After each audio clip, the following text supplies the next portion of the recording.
कभी ऐसा हुआ है कि आपने बहुत मेहनत की, पूरी उम्मीदें लगा ली, लेकिन सामने से एक छोटा सा जवाब आया, नो, और लगा जैसे सब कुछ टूट गया? चाहे वो एग्जाम का रिजल्ट हो, किसी का जॉब इंटरव्यू हो, या फिर दिल से जुड़े रिश्ते की बात, रिजेक्शन हमेशा हमारे दिल पर सबसे गहरा वार करता है।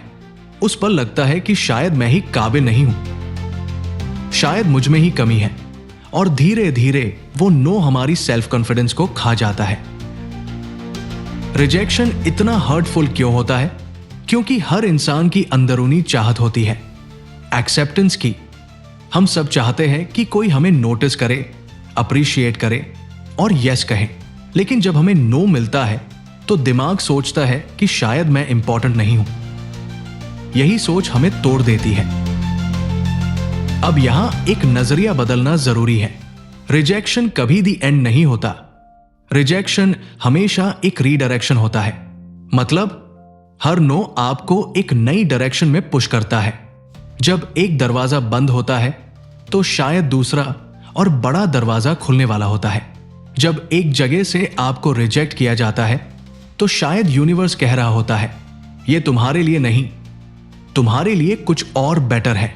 जरा सोचो, स्टीव जॉब्स को उनकी ही कंपनी एप्पल से निकाल दिया गया था, लेकिन उन्होंने हार नहीं मानी। वही रिजेक्शन उनकी क्रिएटिविटी को और आगे ले गया, और बाद में उन्होंने एप्पल को दुनिया की सबसे बड़ी कंपनी बना दिया। अमिताभ बच्चन को रेडियो स्टेशन ने रिजेक्ट कर दिया था, यह कहकर कि उनकी आवाज अच्छी नहीं है।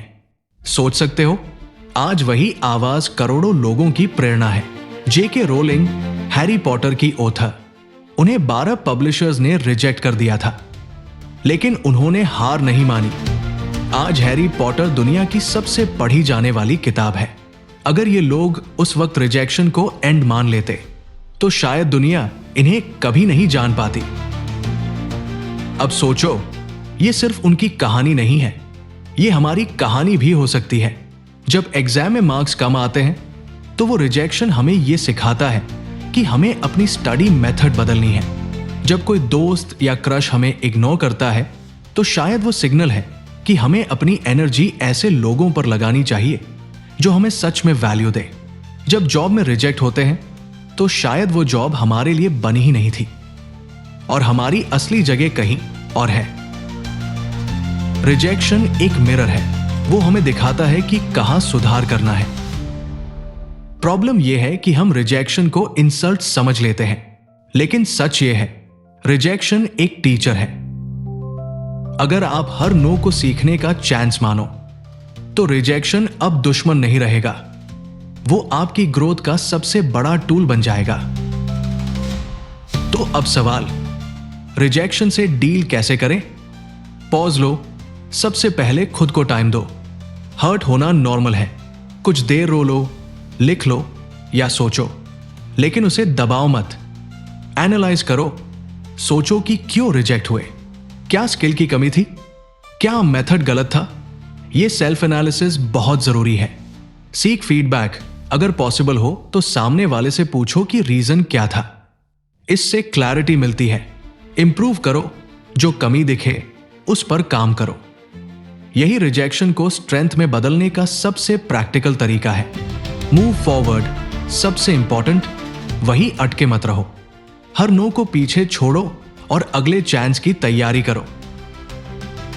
दोस्तों, यह मैसेज खास आपके लिए है, क्योंकि यूथ एज में हम सबसे ज्यादा रिजेक्शन फेस करते हैं, चाहे करियर में हो, रिलेशनशिप्स में हो या फैमिली एक्सपेक्टेशंस में। लेकिन याद रखो, रिजेक्शन आपको डिफाइन नहीं करता, आपके डिसीजंस और आपकी मेहनत आपको डिफाइन करती है। तो अगली बार जब लाइफ आपको नो बोले, उसे अपनी इंसल्ट मत समझो, उसे एक सिग्नल समझो कि तुम्हें और बेहतर बनना है। हर रिजेक्शन एक नया रास्ता खोलता है, हर नो आपको आपके असली यस के और करीब ले जाता है। जीत उसी की होती है जो रिजेक्शन को भी मोटिवेशन बना लेता है।